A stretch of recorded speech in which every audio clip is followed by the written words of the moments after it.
They always like I said, the Bryan Singer does a good job with the X-Men movies. He's never done a bad X-Men movie, I'll say that.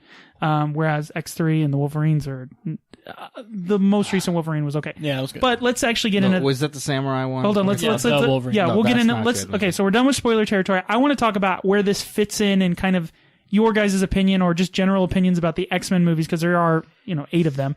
So as far as this movie, obviously I think Days of Future Past is probably the best. Right? I agree. What else would class? Okay, so those two. Let's just separate these. Okay, yeah. Okay, and then what is the best one of the original 3? X2? The first one. I like the first one. I think X2 is better. Nightcrawler, that first scene with Nightcrawler in the president's office is probably one of the coolest superhero scenes in a movie ever. But just memories watching the first X-Men movie for the first time being like, this is what a superhero movie is. Like, but I remember Sabretooth not being very cool and the whole Anna Paquin as Rogue wasn't very cool. And I mean, it was okay. I thought it was cool.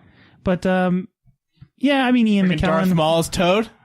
Yeah, that was kind of weird too. But, as far as the you didn't like the Wolverine, the Samurai one? No. The Wolverine, I love that. I like Wolverine that Origins, I'll agree, is a terrible movie. Yeah, that's a bad movie. That is horrible. But I like the Wolverine. It was good. That was a horrible ending, that movie, fighting that stupid giant samurai. It was the Silver Samurai. Yeah, Silver Samurai. It was horrible.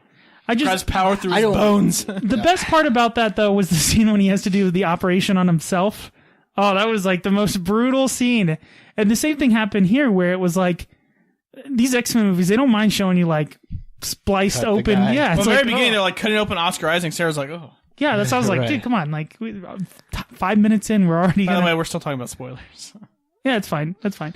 Oh, well, it's in the first 5 minutes, so it's fine. It's not really a spoiler. But, so for me, I think this movie fits probably, it's not as good as Days of Future Past, it's not as good as X-Men First Class, and it's not as good as X2. For me, everything else it's better than. So what would sit above this movie for you guys? The first one, Days of Future Past, would First Class be above? First Class. And then X-Men 1? Yeah. Well, X-Men 1 is my favorite out of all of them. I'm just saying those are I'm saying above this current movie. This would be like number 4. Number 4? Yeah. So that's what I'm saying. It kind of fits that middle slot. Yeah. You know what I mean? It's not good, it's not bad. Now, what's interesting is they talked to Bryan Singer about X-Men 3, Last Stand, and he said, I wish I stuck around and directed it. Because he ended up directing Superman Returns. I think and then Brett Ratner directed X-Men 3. And he's like, I don't know if I would have killed off everybody. Right. And he kind of talks about how he said it was rushed, that whole production of that. And it feels like, oh yeah, this, like, you can't kill everybody. Like, I know and like, first of all, don't call it The Last Stand. Like, right. Like, not a good movie. And that's what I've always thought is interesting about, these movies. Obviously they have to a movie has to close, but at the same time, it's like, don't close the universe. Yeah.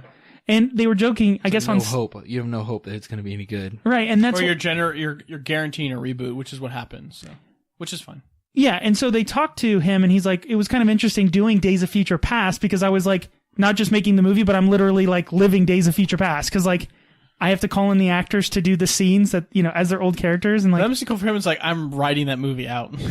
Yeah, so I am glad he did all 3, I think, of these, right? He did... I didn't think he directed First Class, did he? No, I think he did. I think he did all 3.